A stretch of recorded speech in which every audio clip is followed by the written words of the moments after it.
floats. His best friend was the chief police of the town. And there was literally a couple thousand people, his friends, because everybody knew each other, right? Saw him do this. It embarrassed him enough where he never touched a drop of alcohol after that till he died. Because the embarrassment was enough that was it. I mean, he quit. And then guess what? Like a year later, he moved over towards Seattle just to get away from, I guess maybe people talking about him. But I know how it is. I have a son that's an alcoholic, and he's been in rehab twice. And if I could afford it, I would put him through it a third time. I mean, for some people, it's hard. Oh yes, definitely. And your grandfather's story brings up an interesting point. I mean, there's a social aspect to addiction, and there's a social aspect to recovery. If you're plugged into a community of people, you as an addict and alcoholic, like you need that. And when people lose that, when they get isolated, when they think, they don't have that connection, that's when they turn to something that will stimulate that or replace it. And that's a large component in drinking and using. Well, we are social animals, and that's how we're wired. Well, I had a drinking problem myself going back in the mid-'70s. I hooked up with the wrong guy. It owned a little store, and I would, run to the liquor store for him because I thought we were friends. No, he was just using me. And when I look back at it, and I'd get him what they call a bottle of 3-star vodka, get him a fifth. Well, after a while, he kept saying, when I drop it off, he goes, "Hey, have some, And then all of a sudden, the next thing I know, I was drinking a fifth of vodka a day myself. And that went on for months and months and months. And I was going to work. Nobody even knew. That's the scary part. At that particular time, I was managing a business, a large business. Nobody knew. I was stone-ass drunk. That's how bad it was. And, what stopped me, I stopped cold turkey. And I do occasionally have 1 or 2 beers a year. That's it. Something in my mind just blocks it. But I'll tell you, what stopped me, the same situation kind of like my grandfather, and maybe it runs in the family. My mom had a flat tire. And I had 2 cars. I was at work. They couldn't open or get the jack out of her car.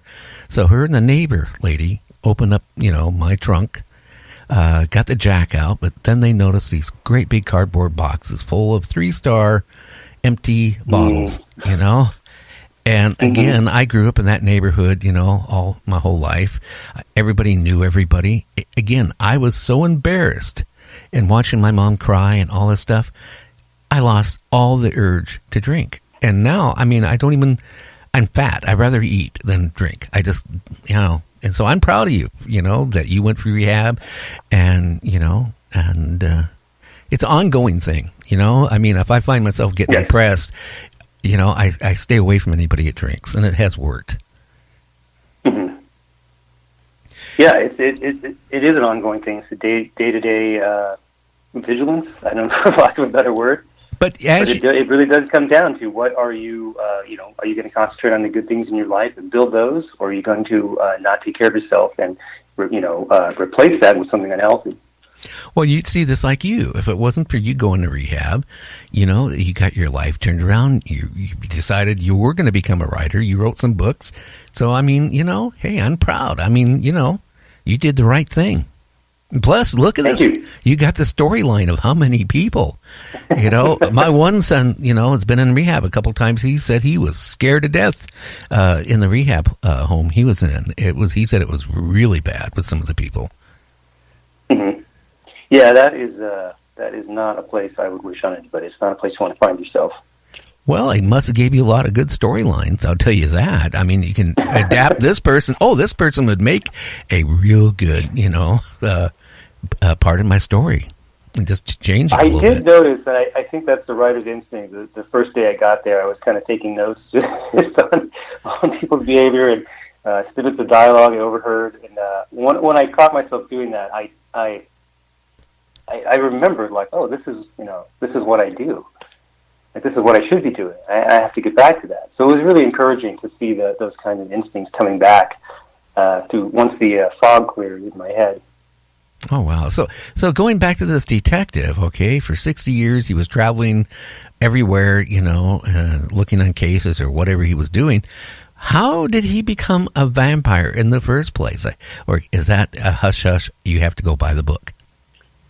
Oh, no, he was following a suspect in the Black Dahlia murders. He got a lead, and being the young, cocky detective he was, he rushed off without any backup and found the suspect, cornered him, and what happened after that, I won't give that part away, but that's where he met his untimely end.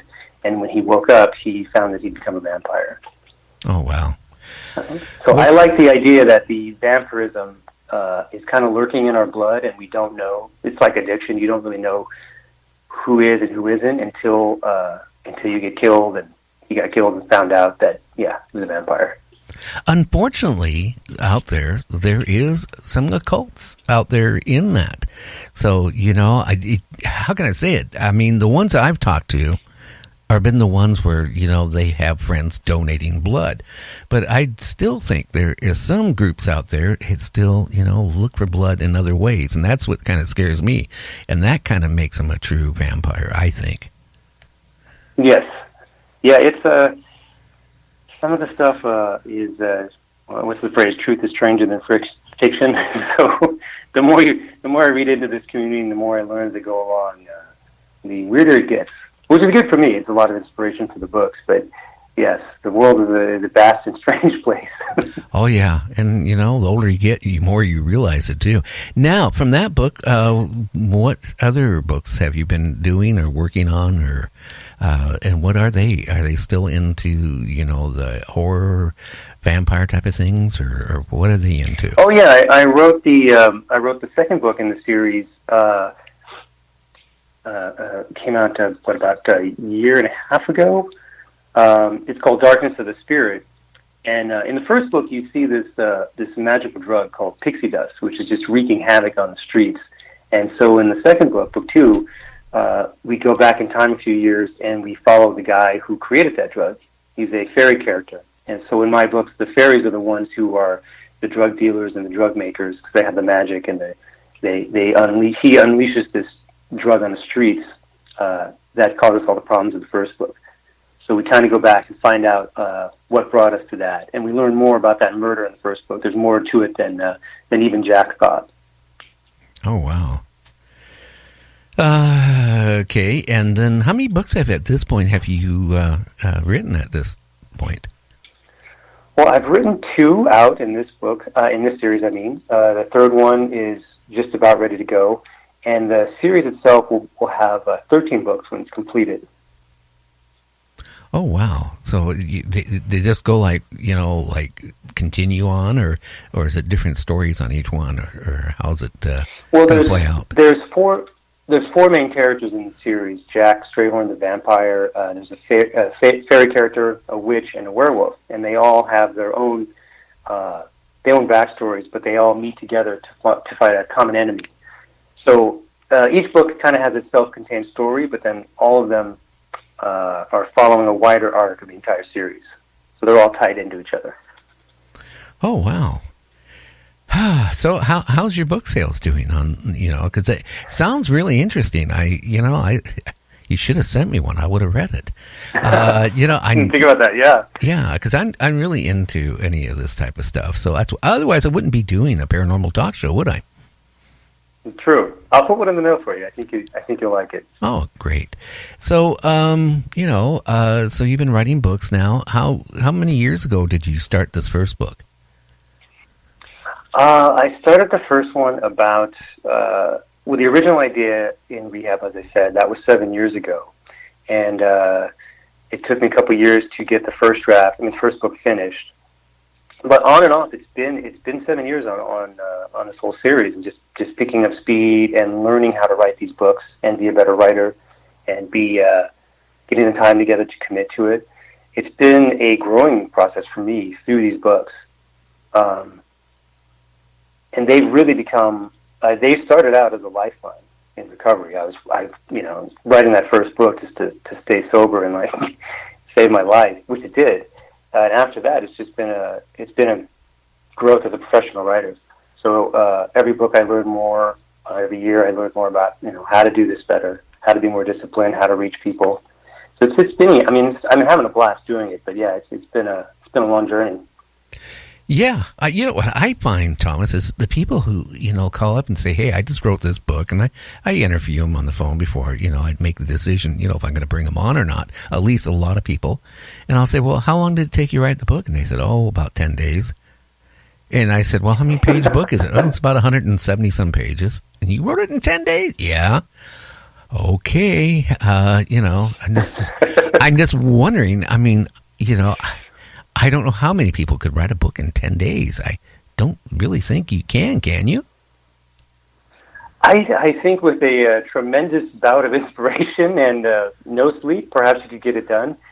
But to me, writing the first draft, whether it takes you 10 days or it takes you a year, is the least important step in the process. So you just say you've written the first draft. Great. Good job. It's done. But you have to rewrite it, you have to edit, you have to shape it up into the final product, and that's where the discipline and the craft comes in my opinion. It's great to get it all out on the page, but after that, the book comes out of what you do next. The decisions you make, the stuff you cut out, stuff you keep.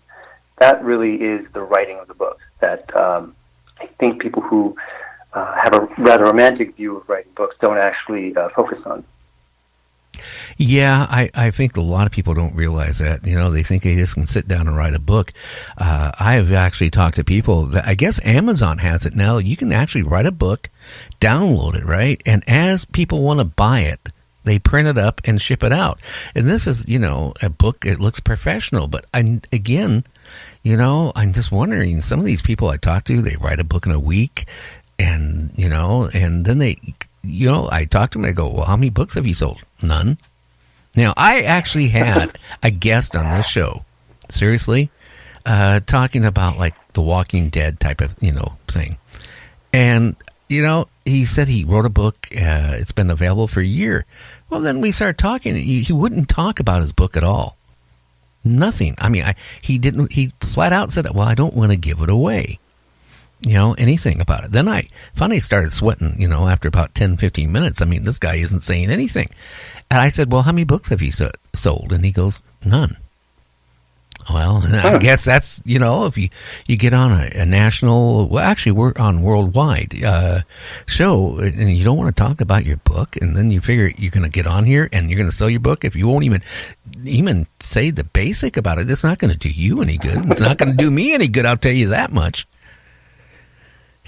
I think I have found, and I was guilty of this early on myself. I think the you have to get over this idea of preciousness about the book. The book it's not for you. It's for the reader. The book is bigger than you. Once it's out in the world, it's not yours. It belongs to the reader, and they're the ones who decide. Yes, is this good or is this bad, or who is this for? All of that stuff. But I think you have to get past that ego-driven part about I don't want to give it away. It's too much to this. No, the book is the book. Like, you have to trust people to make that decision for themselves. And I think what I'm finding is that that's one of the joys of being a writer is embracing the readers. And like especially if you're a reader yourself, and most writers are, but like you have to think of that as well. Like, well, I'm not writing just for me. I'm writing for my audience, and not in like you can't think of it as a commercial sellout way. It's not that at all. But it is, I'm sharing this story for the reader out there who's been waiting for it, and we're going to connect. Like, that to me is something beautiful, and it goes beyond the writerly ego. Oh, yeah. So, again, it took you a while to write the book. I mean, how has the readers embraced your book at this point?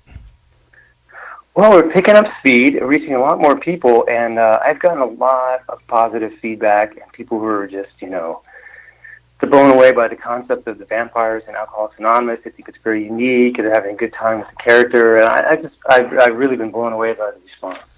It's very, very gratifying, very humbling, but also very exciting. Oh, yeah. Well, can you give us a little bit more tips about your book that you can, slip out without destroying your book? Well, you mean like